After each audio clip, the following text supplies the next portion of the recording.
তার ভাষা কই। যতই দেখি ততই যেন পলক ছাড়া চেরই। সুবহানাল্লাহ পড়েন। এক পাল্লায় চোখ রাখা হবে আর এক পাল্লায় 500 বছরের তাহাজ্জুদ রাখা হবে। ওজন দেওয়ার পরে দেখা যাবে মুহূর্তের মধ্যে চোখের পাল্লা ভারী হয়ে গেছে। আল্লাহ বলেন এবার হিসাব বলে তুই জাহান্নামে যাবি, go to the hell fire, জাহান্নামে যা। কয় আল্লাহ মাফ চাই, দোয়াও চাই, জাহান্নামে আমি পড়তে পারব না, মাফ করে দেন, আমি বুঝি নাই। আপনার দয়া রহমত ভালোবাসা ছাড়া কঠিন কালে কারো জান্নাতে ঢোকা সম্ভব নিয়ে জানলেন ছেলেটা অসুস্থ। বিষ্ণু ইসলাম ওই ইহুদির বাড়িতে চলে গেলেন ওই ছেলেটাকে দেখা করার জন্য, ভিজিট করার জন্য। সুবহানাল্লাহ পড়বেন না? গেলেন, যে দেখে ইহুদি ছেলেটা মুমূর্ষ, জান জান যায় যায় ভাব, বিছানায় পড়ে আছে, তার বাবা দাঁড়ানো। বিশ্বনবী তার মাথার পাশে বসলেন, মাথায় হাত বুলিয়ে দিলেন আর ছেলেটাকে বললেন আসলিম, হে ইহুদি ছেলে, আসলিম, ইসলাম ধর্ম গ্রহণ করো। তো ছোট্ট ছেলে ভাবে আমরা ইহুদি, এখন ইসলাম ধর্ম গ্রহণ করলে আব্বা যদি বকা দেয়। ফানাযারা ইলা ওয়াজহি আবি। প্রিয় দর্শকবৃন্দ, আপনাদের সবাইকে জানাই আন্তরিক শুভেচ্ছা ও স্বাগতম। আমরা সবাই জানি ইসলাম একটি পূর্ণাঙ্গ জীবন ব্যবস্থা। এই দিন আমাদের শিখিয়েছে কিভাবে চলতে হবে, কিভাবে কথা বলতে হবে, কিভাবে মানুষকে ভালোবাসতে হবে এবং কিভাবে আল্লাহর সন্তুষ্টি অর্জন করতে হবে। আজকে এই আলোচনার মাধ্যমে আমরা চেষ্টা করব কুরআন ও হাদিসের আলো থেকে কিছু শিক্ষা নেওয়ার, আমাদের ভুলগুলো সংশোধন করার এবং সত্যিকার অর্থে মুসলমান হিসেবে নিজেদের গড়ে তোলার। তাই অনুরোধ রইল, মনোযোগ দিয়ে শুনবেন, চিন্তা করবেন আর যা শিখবেন তা নিজের জীবনে ও পরিবারের জীবনে বাস্তবায়ন করবেন। চলুন শুরু করি আজকের আলোচনা। অন্যান্য উপাস্যদেরকে ডাকে, দেবতাদেরকে ডাকে, তাদেরকে তোমরা গালি দিও না।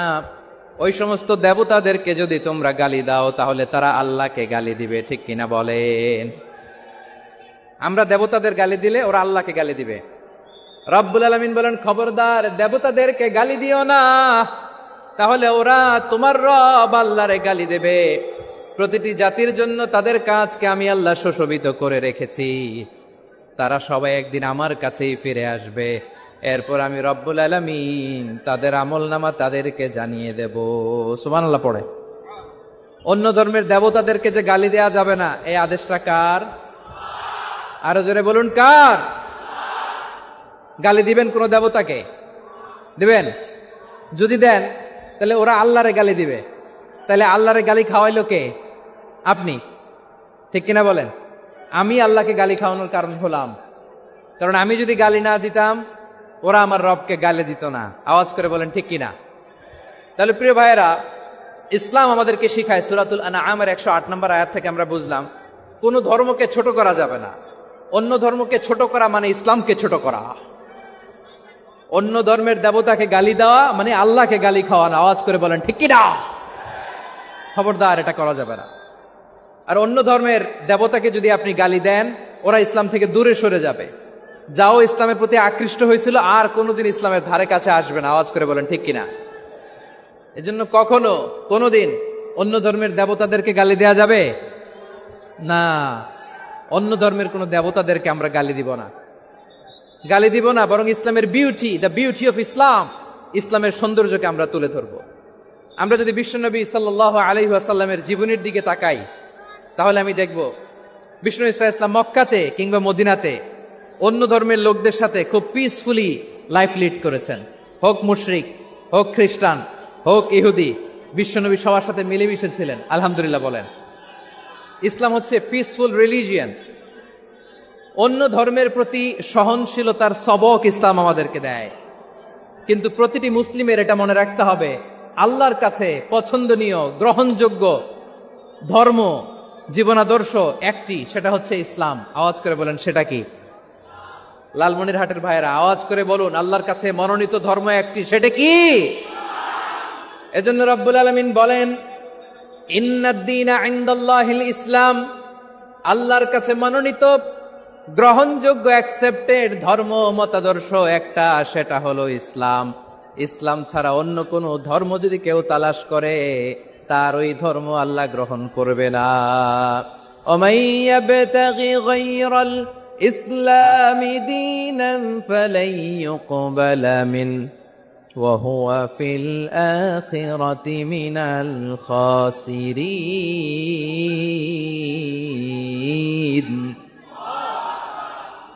whoever seek anything except Islam, that won't be accepted from him, and he will be loser in the day of judgment. কিয়ামতের দিন ইসলাম ছাড়া কেউ যদি অন্য কোনো ধর্ম তালাশ করেছে দুনিয়াতে, তার এই মতাদর্শ গ্রহণ করা হবে না, and he will be loser.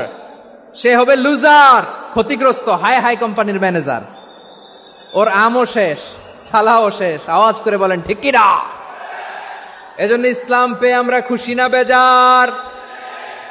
প্রত্যেক নামাজ শেষে আমরা আল্লাহরে বলি, আল্লাহ রাদিতু বিল্লাহি রাব্বা ওয়া বিল ইসলামি দীনা ওয়া বি মুহাম্মাদিন নাবিয়ান ওয়া রাসূলা। ও আল্লাহ, তোমারে রব হিসেবে পেয়ে আমরা খুশি। ও আল্লাহ, ইসলামকে ধর্ম হিসেবে পেয়ে আমরা খুশি। বিশ্বনবীকে আমাদের রাসূল পেয়ে আমরা খুশি। ঠিক কিনা বলেন? ইসলাম ছাড়া অন্য কোনো ধর্ম আমরা গ্রহণ করব না। ঠিক কিনা বলেন? আল্লাহর কাছে অ্যাকসেপ্টেড রিলিজিয়ান একটা, সেটা ইসলাম। তো বিশ্বনবী সাল্লাল্লাহু আলাইহি ওয়াসাল্লাম মক্কাতে কিংবা মদিনাতে খুব পিসফুলি এক্সিস্ট করেছেন, যে কোনো ধর্মের সাথে মিলেমিশে চলেছেন। তার প্রমাণ আমরা যদি রাসূল সাল্লাল্লাহু আলাইহি ওয়াসাল্লামের বায়োগ্রাফির দিকে তাকাই, তাহলে দেখব তিনি মুশরিকদের সাথে পিস ট্রিটি করেছেন, শান্তি চুক্তি, পিস ট্রিটি, পিস এগ্রিমেন্ট। আপনারা হুদাইবিয়ার সন্ধির নাম শুনেছেন? আমার লালমনিরহাটের কলিজার টুকরা ভাইয়েরা, হুদাইবিয়ার সন্ধির নাম আপনারা শোনেন নাই? ষষ্ঠ হিজরিতে বিষ্ণু ঈসা ইসলাম মুশরিকদের সাথে এই ট্রিটি করেছেন, চুক্তি। কাদের সাথে? মুশরিকদের সাথে। আমরা তো মুসলমান বসতে পারি না। আমরা দুই মুসলিম ভাই একসাথে বসে চা খেতে পারি না, গল্প করতে পারি না। বিষ্ণু ঈসা ইসলাম মুশরিকদের সাথে ট্রিটি করেছেন, হুদাইবিয়ার সন্ধি। এই সন্ধির আগে মক্কা থেকে কেউ মদিনায় যেতে পারে না, মদিনা থেকে কেউ মক্কায় যেতে পারে না। কিন্তু এই সন্ধির পরে ট্রাফিক স্বাভাবিক হয়ে গেল। মক্কার লোকেরা মদিনায় আসতে পারে, মদিনার লোকেরা মক্কায় আসতে পারে। এটাকে বলে সুলহে Hudaibiya, the peace agreement of Hudaibiya, শান্তি চুক্তি।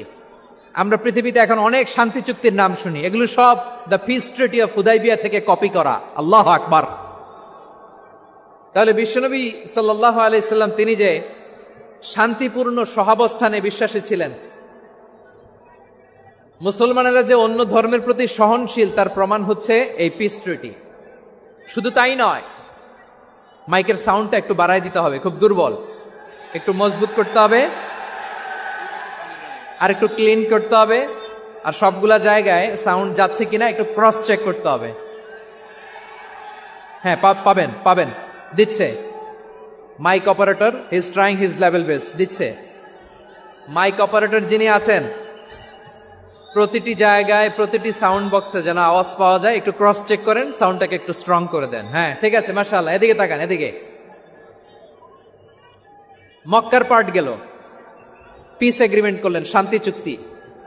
বিষ্ণু ঈসা ইসলাম মদিনায় যে কি করলেন? মদিনায় যে বিষ্ণু ঈসা ইসলাম মদিনা চার্টার করলেন, মদিনা সনদ, সাহিফাতুল মদিনা, এটার বলে মদিনা চার্টার। যে ওয়েস্টে, ইউরোপে, আমেরিকাতে তারা অনেক চার্টার করে, এই সব চার্টার মদিনা চার্টার থেকে কপি করা। আওয়াজ করে পড়েন সুবহানাল্লাহ। বিষ্ণু ঈসা ইসলাম মদিনায় গেলেন, মদিনাতে মুসলিম, মুশরিক, ইয়াহুদি, এই তিন ধর্মের লোক মিলে সব স্টেক হোল্ডার যারা আছে সবাইকে নিয়ে বিষ্ণু ঈসা ইসলাম মদিনা চার্টার করলেন, মদিনা সনদ। পড়েন সুবহানাল্লাহ। শুধু তাই নয়, মক্কাতে বিশ্বনবী পিস এগ্রিমেন্ট করলেন, শান্তি চুক্তি মুশরিকদের সাথে। মদিনাতে যে বিশ্বনবী মদিনা চার্টার করলেন, মদিনা সনদ করলেন ইহুদিদের সাথে। আবার মদিনাতে বিশ্বনবী ইহুদিদের সাথে পিস ডায়ালগ করলেন, ইন্টারফেথ ডায়ালগ করলেন, আন্তধর্মীয় সংলাপ করলেন। যেই সংলাপের মূল ভিত্তি ছিল তাওহীদ। মূল ভিত্তি ছিল কি? তাওহীদ।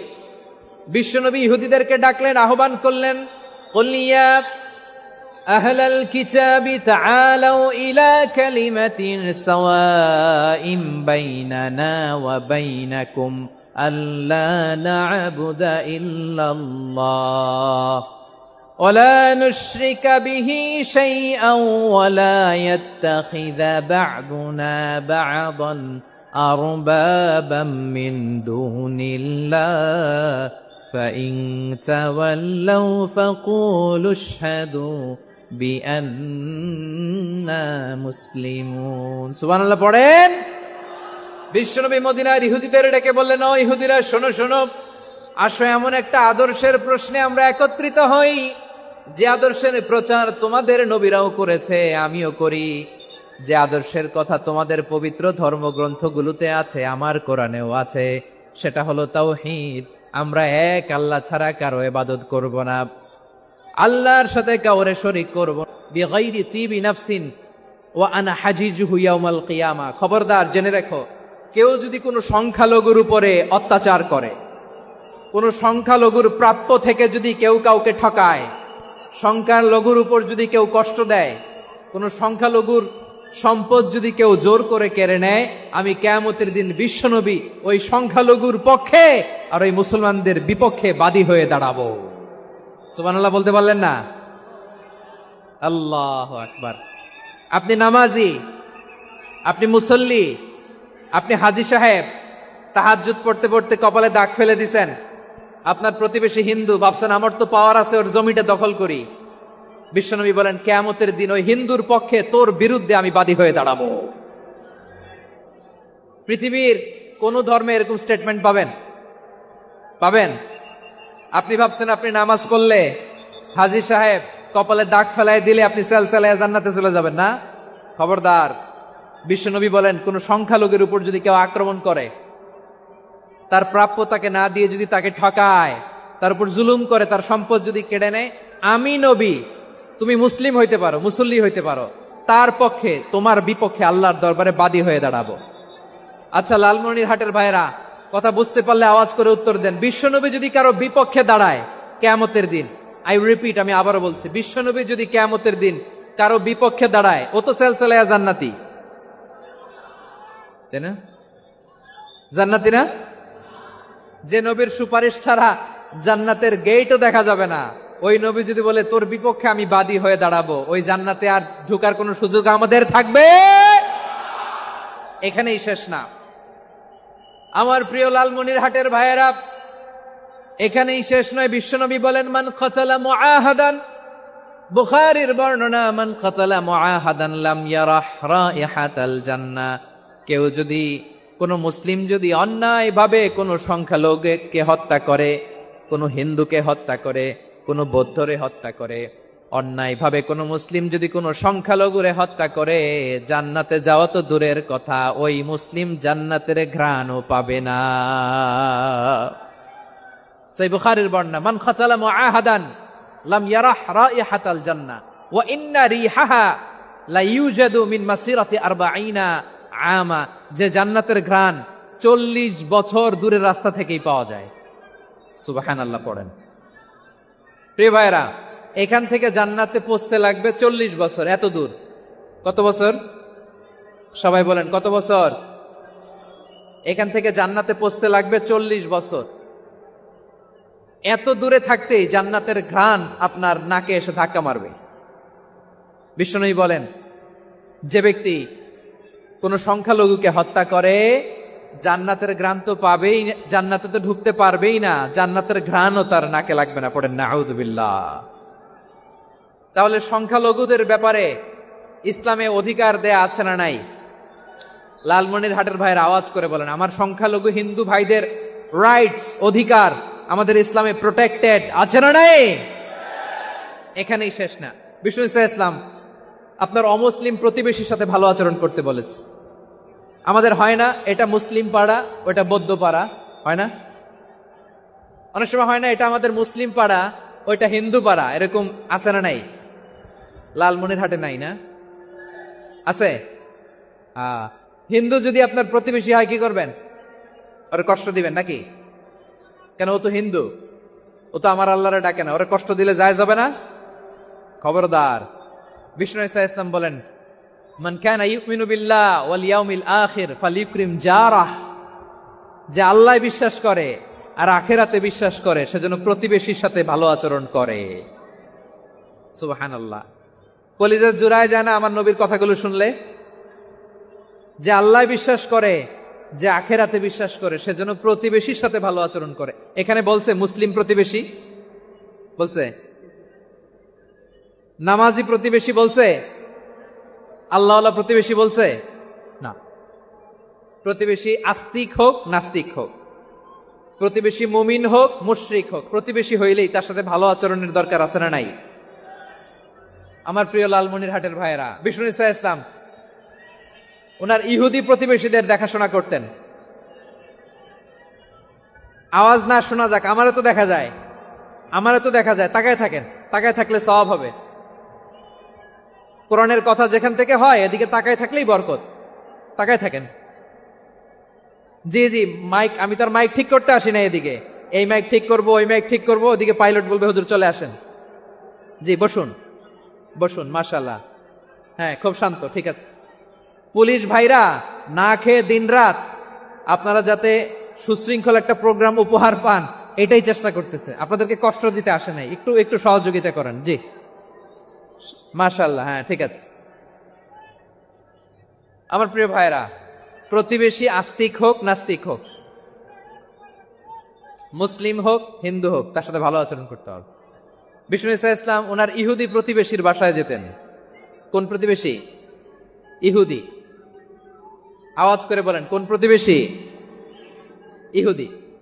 এক ইহুদি কিশোর বিষ্ণু ইসা ইসলামের খেদমত করতে, ইহুদি ছেলে আমার নবীর খেদমত করতো, তারা ছিল নবীর প্রতিবেশী। তো অনেক দিন হয় ইহুদি ছেলেটা আসে না। বিষ্ণুনবী খোঁজ দিলেন, ঘটনা কি? একটা ইহুদি ছেলে না আমার খেদমতে আসতো, ছেলেটা কই? খোঁজ নিয়ে জানলেন ছেলেটা অসুস্থ।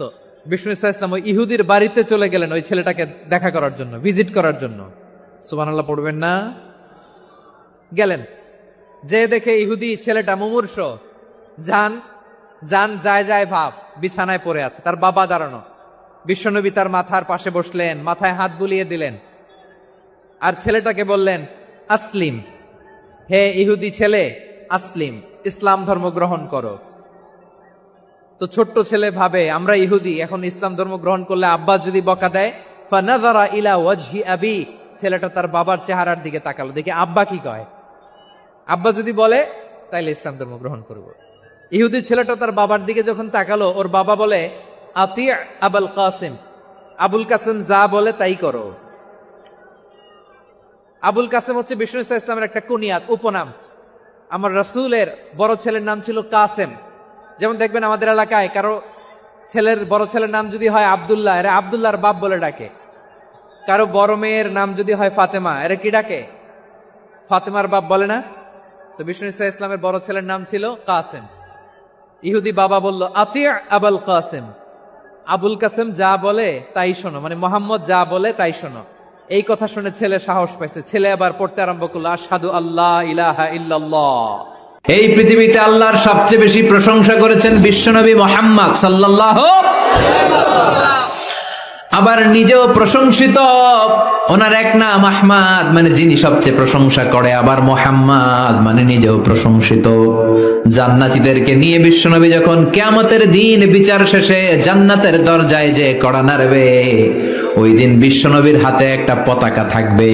ওই পতাকার মধ্যে ওই শব্দটা লেখা, সূরাতুল ফাতিহার প্রথম শব্দ যেটা। সূরাতুল ফাতিহার প্রথম শব্দ কি? আলহামদু। বিশ্বনবীর হাতের পতাকায় ওইটা লেখা থাকবে, লিওয়াউল হামদ, প্রশংসার পতাকা। সুবহানাল্লাহ পড়বেন না? তার মানে আমরা এই সিদ্ধান্তে উপনীত হলাম যে সব সময় প্রশংসা করতে হবে একজনের। তিনি কে? আল্লাহ বললেন আলহামদু আলহামদু লিল্লাহ, সব প্রশংসার মালিক হলেন আল্লাহ।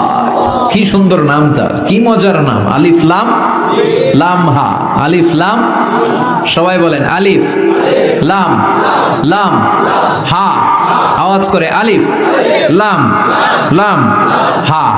এটা কার নাম? আল্লাহর নামটা জপতে কেমন লাগে? হৃদয় থেকে এই গভীর রাতে আল্লাহর একটা ডাক দেন তো, বলেন আল্লাহ। প্রাণটা জুড়িয়ে আবারও আল্লাহরে ডাকেন, বলেন ইয়া আল্লাহ। নামটা মজা লাগে না? আল্লাহ বলেন হুয়াল আউয়াল ওয়াল আখির ওয়াল যাহির ওয়াল বাতিন, তিনি প্রথম, তিনি শেষ, তিনি প্রকাশ্য, তিনি গোপন। সুবহানাল্লাহ। তার মানে প্রথমে কে, শেষে কে? প্রথমে আল্লাহ আল্লাহ, শেষেও আল্লাহ আল্লাহ, আকাশে আল্লাহ আল্লাহ, জমিনে আল্লাহ আল্লাহ। সবাই পড়েন, প্রথমে আল্লাহ আল্লাহ, শেষেও আল্লাহ আল্লাহ, আকাশে আল্লাহ আল্লাহ, জমিনে আল্লাহ আল্লাহ। নিখিল জাহান গায়ে গুণগান তার নামে গায়, আমরাও গাহি তাআলা হামদে বারি তাআলা, হামদে বারি তাআলা, হামদে বারি তাআলা। সুবহানাল্লাহ পড়েন। আলহামদুলিল্লাহ, সকল প্রশংসার মালিক কে? আল্লাহ বললেন সকল প্রশংসার মালিক হলাম আমি, আর আমি হলাম রব্বিল আলামিন, জগৎ সমূহের রব। আল্লাহর আরেক নাম হলো রব। আল্লাহর আরেক নাম কি? কবরের প্রথম প্রশ্ন কি? আমার রব, তোমার রব কে? আমাদের উত্তর কি? আমরা বলবো আল্লাহ আমারে রব,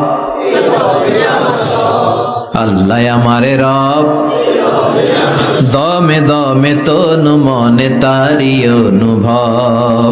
আল্লাহ আমারে রব, তোমার দুনিয়াতে আমি যেদিকে তাকাই, অথই নিয়ামাতে ডুবে আছি সবাই। পাখ পাখালির গানে শুনি তাসবিহ কলরব, তাসবিহ কলরব।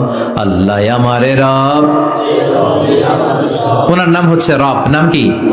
এজন্য আমরা যখন দোয়া করি, দোয়ার শুরুতে কোন শব্দ থাকে? রব। রব্বানা যালামনা আনফুসানা ওয়া ইল্লাম তাগফির লানা ওয়া তারহামনা লানাকুনান্না মিনাল খাসিরিন। রব্বানা আতিনা ফিদ দুনিয়া হাসানাতাও ওয়া ফিল আখিরাতি হাসানাতাও ওয়া কিনা আযাবান নার। মুসা আলাইহিস সালামের জিহ্বা দিয়ে কথা বের হয় না, উনি দোয়া করলেন রব্বিশ রাহলি সাদরি ওয়া ইয়াসসিরলি। তার মানে সব দোয়ার শুরুতে কার নাম? আবার যখন আমরা রুকুতে যাই আমরা পড়ি সুবহানা রাব্বিয়াল। আবার যখন আমরা সিজদায় ঢলে পড়ি আমরা পড়ি সুবহানা রাব্বিয়াল আ'লা। চিল্লায় কোন ঠিক কিনা? রব মানে হচ্ছে সাস্টেইনার, বিধানদাতা, রিজিক দাতা, পালন কর্তা। আল্লাহর একটা নাম হচ্ছে রব। আমাদের রব কে? আল্লাহ। রব কারে বলে একটু সহজে আজকে বুঝিয়ে দিয়ে যাই। রব হচ্ছে যার যখন যেটা যতটুকু দরকার তাকে তখন সেটা ততটুকু যিনি চাওয়ার আগেই দিয়ে দেয়, তার নাম রব। বুঝতে পেরেছেন? সহজ হয়েছে না কথাটা? যার যখন যেটা যতটুকু দরকার তাকে তখন সেটা ঠিক ততটুকু যিনি ফরিয়াদ করার আগেই পৌঁছে দেয়, তার নাম রব। আমাদের যখন যেটা লাগে ব্যবস্থা করে কে? মায়ের পেটে 8 মাস ছিলাম, 9 মাস ছিলাম, 10 মাস ছিলাম। এই 8 মাস 9 মাস আমারে খাবার দিল কে? পানি দিল কে? অক্সিজেন দিল কে? চাইছিলেন? মায়ের পেটে চাইছিলেন না আল্লাহর কাছে যে আল্লাহ ঠিক মতো দিও, টাইমলি খাবার পাঠায় দিও? চাইছিলেন? চাওয়ার আগে যার যা লাগে কে দেয়? তাকে বলে রব। আবার মায়ের পেট থেকে দুনিয়ায় আসলেন, আমার মায়ের জরায়ুর সাথে আমার নাড়ের একটা কানেকশন, একটা লাইন, ওই লাইন দিয়ে আল্লাহ 9 মাস যাবত আমারে পানি দিলেন, খাবার দিলেন, অক্সিজেন দিলেন। সঙ্গত কারণেই দুনিয়াতে আসলে দুনিয়ার মানুষ ওই লাইনটা কেটে দেয় নাকি রেখে দেয়? কেটে দেয়। কেটে দিলে বাচ্চা প্রথম চিৎকারটা দেয়, মানব শিশু প্রথম চিৎকার হাঁকে পৃথিবীতে, ওয়া ওয়া। আমরা শুনি ওয়া, আসলে আল্লাহরে ডাক দেয়। আল্লাহরে ডেকে বলে মাবুদ, খাবারের, অক্সিজেনের আর পানির একটা মাত্র লাইন ছিল, চিল্লায় বলেন কয়টা? দেখো দুনিয়ার মানুষ কত অনিষ্ঠুর। আসার সাথে সাথে কারোর সাথে আমার শত্রুতা নাই, জমি নিয়ে মারামারি নাই, কিলাকিলি নাই। একটা মাত্র খাবারের লাইন দিয়ে 10 মাস বেঁচেছিলাম। মানুষগুলো নিষ্ঠুর, খাবারের একটা লাইন কেটে দিল, এখন খাবো কি? আল্লাহ বলেন গোলাম, যে আল্লাহ 10 মাস ধরে মায়ের পেটে খাওয়ালাম, ওই আল্লাহ এখনো আছি না নাই? একটা লাইন ছিল মায়ের নাড়ের ভেতরে, খাবারের একটা লাইন। চিন্তা নাই, কষ্ট নাই, দুঃখ নাই। একটা খাবারের লাইনের বদলে আজ থেকে তোর মায়ের বুকের ভেতরে খাবারের 2টা লাইনের ব্যবস্থা করে দিলাম। চাইছিলেন যে আল্লাহ আসার সাথে তো আমার লাইন কেটে দিবে, খানা কিন্তু রেডি রেখেন আল্লাহ? চাইছিলেন না সবাই? চাওয়ার আগে যার যা লাগে যিনি দিয়ে দেয় তার নাম। তাফসীর বুঝতে পারছেন? এরপরে মায়ের দুধ খেতে লাগলাম। মায়েরা গভীর রাত মাইকের সাউন্ড যাদের কানে যায়, বুকের দুধ খাওয়াবেন ছেলে মেয়েদেরকে। বাচ্চা ডেলিভারি হওয়ার পরেই মায়ের বুকে যে দুধটা সেটার বলে শাল দুধ। এটা আল্লাহর পক্ষ থেকে বাচ্চার জন্য প্রাকৃতিক টিকা। সুবহানাল্লাহ কবেন না? আমরা হসপিটালে যে টিকা দেই 5টা 7টা, প্রথম টিকাটা আল্লাহ ফ্রি দিয়ে দিছে। বাচ্চাদের গ্রোথ হবে না যদি না খাওয়ান, খাওয়াবেন, সব মায়েরা খাওয়াবেন। ওয়াল ওয়ালিদাতু ইউরদি'না আওলাদাহুন্না হাওলাইনি কামিলাইন, 2 বছর খাওয়াবেন। যারা বৃদ্ধাশ্রমে থাকতে চান না তারা খাওয়াবেন। ছেলে আমার মস্ত মানুষ, মস্ত অফিসার, মস্ত ফ্ল্যাটে যায় না দেখায় পারে ও পার, নানান রকম জিনিস আর আসবাব দামি দামি, সবচেয়ে কম দামি ছিলাম একে মাত্র আমি। ছেলের আবার আমার প্রতি অগাধ সম্ভ্রম, আমার ঠিকানা তাই বৃদ্ধাশ্রম। কি দুঃখের কথা, মা কেঁদে কেঁদে বলে কোনো মা বাবার জন্য বৃদ্ধাশ্রমে থাকা না লাগে, ঠিক কিনা? তো বৃদ্ধাশ্রমে যারা থাকতে চান না তাদেরকে দুধ খাওয়াবেন, দেখবেন এই ছেলেগুলো এরকম ডাকাত হবে না। আল্লাহ তুমি বুঝার তৌফিক দাও। তার মানে মায়ের পেটে যখন ছিলাম খাবার দিল কে? দুনিয়াতে আসার পরে বুকের দুধের ব্যবস্থা করলো কে? আচ্ছা, মায়ের বুকের দুধ যখন আমরা খেতাম আমাদের দাঁত ছিল? ছিল না। তার মানে দাঁত দরকার নাই, দেয়ও নাই। বয়স আমার 1 বছর 2 বছর যখন হইতে শুরু করলো, একটু বড় হয়েছে, এখন তো শুধু দুধে চলবে না, এখন মাছ খাইতে হবে, গোশ খাইতে হবে, কুরবানির হাড্ডি চাবাইতে হবে, কথা কন। তো এখন আমার দাঁতের দরকার আছে না নাই? দাঁত যখন দরকার ছিল না দেয় নাই, যখনই দরকার তখনই দিছে কে? আবেদন করছিলেন না অনলাইনে? কথা কন। অনলাইনে আবেদন করছিলাম তো আমরা, জাল্লা বয়স যখন ঠিক এই পর্যায়ে চলে যাবে দাঁত দিও তুমি, দাঁত চাইছিলেন? চাওয়ার আগে যিনি দেয় তার নাম। দেখেন বাংলাদেশে ভাল্লুক, উল্লুক, বাঘ যেগুলো আছে এগুলোর গায়ের পশমগুলো পাতলা। এই বাঘই যেগুলো স্ক্যান্ডিনেভিয়ান কান্ট্রিগুলোতে, সাইবেরিয়াতে আছে, ডেনমার্কে আছে, সাইবেরিয়াতে, তারপর নরওয়েতে, অসলোতে যেই বাঘ ভাল্লুকগুলো আছে ওদের চামড়া ইয়া মোটা, মনে হয় যেন প্রাকৃতিক কম্বল দিয়ে আল্লাহ এই সিংহটারে তৈরি করছে। উট শুধু আরব দেশেই নাই, আরব দেশের উটের চামড়া বড় পাতলা, কিন্তু নরওয়ে আর স্ক্যান্ডিনেভিয়ান ওই বরফের এলাকাতে উট হয়, ওই উটের গায়ের মধ্যে ইয়া লম্বা লম্বা পশম। তার মানে ওখানে প্রচন্ড ঠান্ডা, ওখানে সার্ভাইভ করতে গেলে, বাঁচতে হলে গায়ের মধ্যে মোটা কম্বল লাগবে। চাওয়ার আগেই ওই প্রাণীগুলোরে কম্বল দিয়ে পাঠিয়েছে কে? আবার এই দেশের প্রাণীগুলোর চামড়া যদি মোটা হতো, উলের পশম থাকতো আর কম্বলের মতো সেটিং করা থাকতো, এই দেশের বাঘ ভাল্লুক গুলার কষ্ট হতো। তাই এদেশের বাঘ ভাল্লুক আর ওটের চামড়া পাতলা করেছে কে? সুবহানাল্লাহ কইবেন না? যার যখন যেটা যতটুকু দরকার তাকে তখন সেটা ততটুকু চাওয়ার আগে যিনি দেয় তার নাম আল্লাহ। বললেন আমি হলাম রব্বিল আলামিন, জগৎ সমূহের রব। আলাম মানে একটা জগৎ, আলামিন মানে অনেক জগৎ, মাল্টি ডাইমেনশনাল ইউনিভার্স। উদ্ভিদ জগতের রব তিনি, প্রাণী জগতের রব তিনি, সাগর জলের অতল গহ্বর জগতের রব তিনি, মহাকাশের জগতের রব তিনি, সৌর জগতের রব তিনি, অদৃশ্য জগতের রব তিনি। চিল্লায় বলেন ঠিক কিনা? এজন্য আল্লাহ বললেন আলহামদুলিল্লাহি রাব্বিল আলামিন, যত জগৎ আছে সব জগতের রব আল্লাহর জন্য প্রশংসা। রাজি আছেন? আর রহমানির রহিম, তিনি দয়ার সাগর, তিনি দয়ালু, তিনি মায়াবী, তার মায়ার শেষ নাই, তার দয়ার শেষ নাই, তিনি দয়ার সাগর।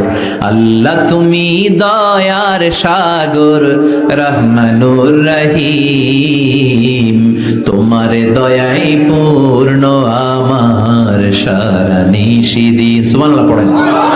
আল্লাহ বলেন রাহমাতি ওয়াসিআত কুল্লা শাই, সব জায়গায় আমার রহমত বিস্তৃত, এমন কোন জায়গা নাই যেই জায়গায় আমি আল্লাহর রহমত নাই। আল্লাহর রহমত ছাড়া পৃথিবীতে কিছু হয় নাকি? এই যে আজকে বসে আছি ওয়াজ শুনতেছি, কার রহমতে? কার দয়ায়? আল্লাহ বললেন এই রহমত দয়ার ভালোবাসারে আমি সৃষ্টি করার পরে 100 টুকরা করলাম। কয় টুকরা? 100 টুকরা করার পরে নিজের মধ্যে আমি 99 টুকরা দয়ার ভালোবাসা রেখে দিলাম। 1 টুকরা দয়া মায়া পৃথিবীর সবার মাঝে ঢেলে দিলাম। সাইয়েদনা আদম থেকে শুরু করে up to the day of judgement, কিয়ামত পর্যন্ত সবার মাঝে আল্লাহ রহমতের 1 টুকরা দিছে, ছিটে ফোঁটা। হুজুর পাইছে একটু, আমি পাইছি একটু, উনি পাইছে, উনি সবাই মিলে আমরা 1 ফোঁটা ভাগে যোগে পাইছি দয়ার ভালোবাসা। সবাই মিলে 1 ভাগ ভালোবাসার, আর 99 ভাগ ভালোবাসা কার? ওনার ভালোবাসা বেশি না কম? 1 ভাগ ভালোবাসা আমরা পেয়ে পৃথিবীতে ভালোবাসার গানের শেষ নাই। ভালোবাসার মুভির শেষ নাই, ভালোবাসার উপন্যাসের শেষ নাই। এক ভাগ ভালোবাসা আমরা পেয়ে কত ভালোবাসার গান, নাটক, সিনেমা। তো এক ভাগ ভালোবাসার ঠেলা যদি এমন হয় যার মধ্যে তিনি 99 টুকরা ভালোবাসা রেখে দিয়েছেন, তার ভালোবাসাটা কত? এক টুকরা ভালোবাসার নমুনা হিসেবে আমরা দেখি ছেলের জন্য বাবা জীবন দেয়, আছে না নাই? ছেলের অ্যাক্সিডেন্ট থেকে বাঁচাতে যে ছেলেটারে ধাক্কা মেরেছে, গাড়ি এসে বাবারে থেতলে ফেলেছে। বন্যার পানিতে মা ডুবে যায়, ছোট কন্যাটারে বালতির মধ্যে ধরে রেখেছে, পানি খেতে খেতে মা দুনিয়ায় নাই, মেয়েটা মরে নাই, আছে না নাই? এক টুকরা ভালোবাসার ছিটে ফোঁটা তুমি পেয়েছো। তার নমুনা যদি এমন হয়, 99 টুকরা ভালোবাসা নিয়ে যিনি আরশের উপরে আছে, তার দয়া কত? Do you feel that? Do you imagine that? আপনি কি এটা ফিল করেন?